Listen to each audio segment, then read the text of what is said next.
गोटे छोट गाँव जड़े परिश्रमी चाषी रोते जहाँ नाम थिला राम।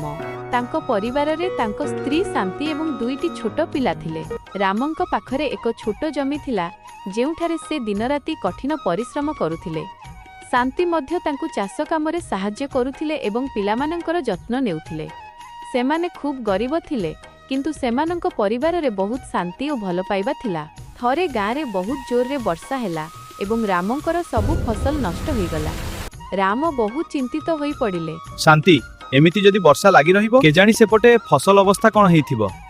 मु बहुत चिंतित अछि शांति। तमे आउ व्यस्त होनी, राति पाउ सकाळे आमे जिबा देखिबा। जाओ एबे सोई पड़।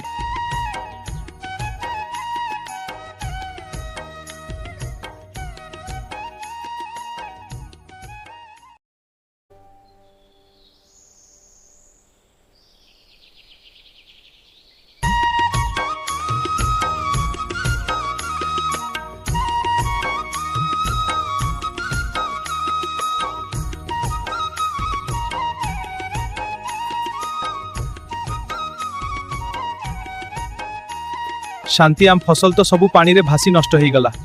एबे कोन करिबा? आउ आम पिला कोन खाइबे? आउ आमे वर्ष सारा चलिबा केमिति?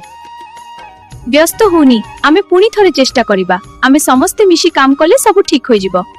एबे चालो घर को जिबा।